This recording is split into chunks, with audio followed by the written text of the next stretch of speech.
Sugar cosmetics एक ऐसा brand जो 2012 में शुरू हुआ और उस टाइम पे लैक्मे जैसे ब्रांड ऑलरेडी ब्यूटी के फील्ड में इंडिया में अपनी जगह स्टैब्लिश कर चुके थे। लेकिन शुगर कॉस्मेटिक्स ने ऐसा क्या किया कि आज 2022 में उस कंपनी की वैल्यूएशन है 3000 करोड़। सारी इन्फॉर्मेशन कौन कौन से उन्होंने डिसीजंस लिए, कैसे कैसे मार्केटिंग की, सब चीज़ इस वीडियो में। तो जानते हैं the success story of sugar cosmetics. We are real, we are ready, bold and free. Cause sugar just lets us be. Hey mirror on the wall. We don't need you at all. Sugar, long lasting makeup for the bold and free. सबसे पहले शुरू करते हैं उनके बचपन से। तो बचपन से ही उनका जो फैमिली बैकग्राउंड था वो बहुत ज़्यादा एजुकेशन फोकस था।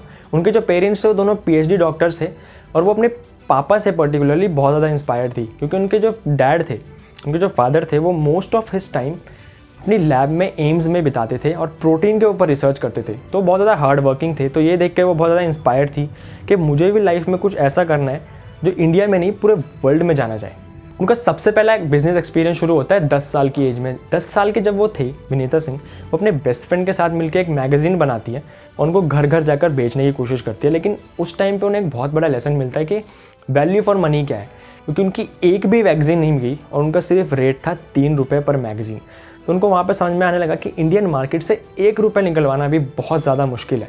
अब ये था उनका सबसे पहला बिजनेस एक्सपीरियंस। वो बचपन से पता था कि वो इंडिया के one of the best institutes that is IITs में पढ़ेंगी, क्योंकि बचपन से वो एजुकेशन फोकस बहुत ज़्यादा थी और ऐसा हुआ भी। उन्होंने IIT क्रैक किया, उसके बाद उनको पता था वो IIM जाएगी, फिर उन्होंने IIMs क्रैक किया।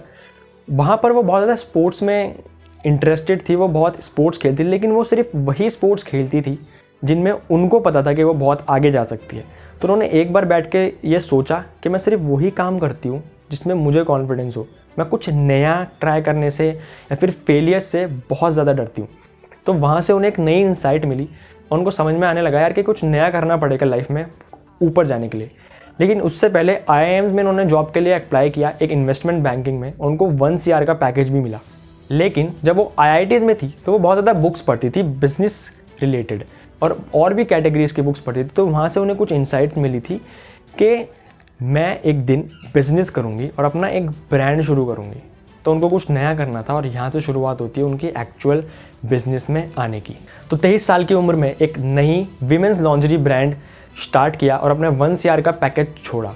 उनका विजन था कि वो इस ब्रांड की जो अवेयरनेस है वो बढ़ाएंगी मार्केटिंग से और फ्लिपकार्ट, अमेज़ॉन, ई-कॉमर्स साइट्स पर उनको बेचेंगी अवेयरनेस बढ़ाने के बाद। लेकिन 5 साल बाद बहुत ज़्यादा हार्डवर्क करने के बाद भी उनको सक्सेस नहीं मिली और वो 1 CR का पैकेज छोड़ने के बाद 5 साल अपने ब्रांड में इन्वेस्ट करने के बाद वो सिर्फ 10,000 रुपीज़ पर मंथ कमा रही थी और वो उनके लिए सक्सेस तो बिल्कुल नहीं था। तो उन्होंने सोचा कि एक और टर्न लेते हैं।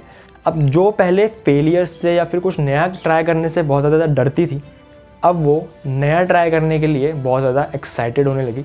अब उन्होंने सोचा एक नया ब्रांड शुरू करता है और वहाँ से शुरू हुआ शुगर कॉस्मेटिक्स। लेकिन एक नया ब्रांड शुरू करने के लिए फंडिंग्स चाहिए और उन्होंने 10-12 इन्वेस्टर्स के पास गए और फंडिंग्स के लिए अपने आइडियाज़ पिच किए, अपने ब्रांड के बारे में उन्हें बताया। लेकिन सबसे बड़ा रिजेक्शन उनको वहाँ पे मिला, क्योंकि एक भी इन्वेस्टर ने उनको फंडिंग नहीं दी। और तब उन्होंने डिसाइड किया कि मैं एक ब्रांड बनाऊंगी बूटस्ट्रैप से। तो वहाँ पे वो रुके नहीं, निराश नहीं हुई। रिजेक्ट होने के बाद उन्होंने बूटस्ट्रैप से शुरू किया। बूटस्ट्रैप क्या होता है यार, कि एक ब्रांड को 2-3 तरीके होते हैं स्टार्ट करने का, कि आप एक ब्रांड बनाओ, जब उसकी इवैल्यूएशन थोड़ी हो जाए तो आप इन्वेस्टर्स के पास जाओ, पिच करो अपने आइडियाज़ और फंडिंग उठाओ और अब आप को फाउंडर्स हैं और इन्वेस्टर हैं।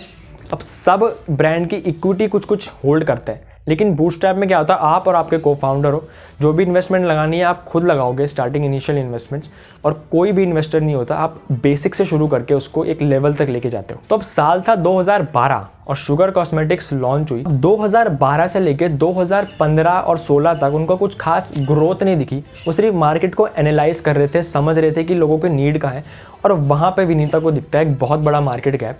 जबकि लैक्मे जैसे ब्रांड्स और भी ब्रांड्स थे ब्यूटी में जो वहाँ पे अपनी जगह ऑलरेडी स्टैब्लिश कर चुके थे। तो वो क्या गैप था जो उन्हें दिखा? उन्हें एक गैप दिखा कि जो बाकी ब्रांड्स थे वो एक हायर वैल्यू प्रोवाइड तो कर रहे थे, लेकिन वो कॉस्टली बहुत थे, पर वो इंडिविजुअल फोकस ब्रांड नहीं थे। फॉर एग्जांपल जो ज़्यादातर ब्रांड्स थे वो फोकस कर रहे थे कि आपको फेयर कैसे बनाया जाए, आपकी स्किन टोन्स बेटर कैसे करें, उसको फोकस में रख के प्रोडक्ट्स रिलीज़ कर रहे थे। लेकिन विनीता सिंह के शुगर कॉस्मेटिक्स के जो प्रोडक्ट्स आने लगे वो मैटे थे, जो कि फर्स्ट मूवर एडवांटेज था। उस टाइम पे मैटे प्रोडक्ट्स कोई और ब्रांड नहीं बना रहा था इंडिया में, और ना ही एक अफोर्डेबल प्राइस पे उसको सेल कर रहा था।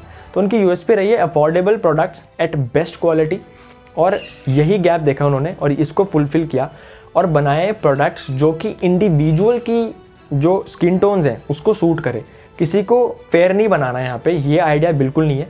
अब आइडिया ये है कि जो भी जिसकी स्किन टोन है उसके हिसाब से आपको लिपस्टिक्स या फिर और ब्यूटी प्रोडक्ट्स मिलेंगे, ताकि आपके स्किन टोन्स और निखर के सामने आए, ना कि बेटर हो। अब ईयर था 2016 और यहाँ से उनको ग्रोथ दिखनी शुरू हुई।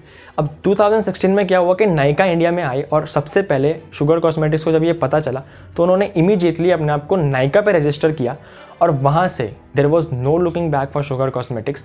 उनके प्रोडक्ट्स में दम था, उनकी यूएसपी रही है हमेशा न्यूनेस और एक इंडिविजुअल फोकस्ड ब्रांड के प्रोडक्ट्स बनाने पे।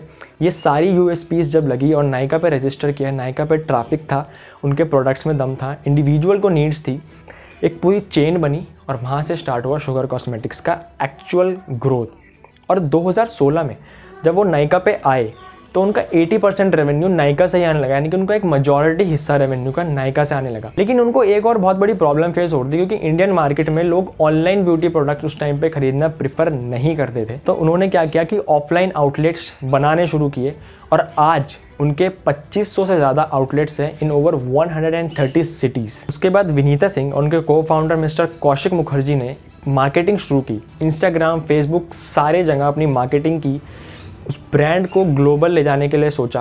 पर इंडिया में उस टाइम पे बहुत ज़्यादा फोकस कर रहे थे, और इंडियन मार्केट को कैप्चर करना उनके लिए बहुत इंपॉर्टेंट था। तो मार्केटिंग से उनके प्रोडक्ट की सेल बढ़ी, और ऐसे बना sugar cosmetics one of the fastest growing beauty brands in India.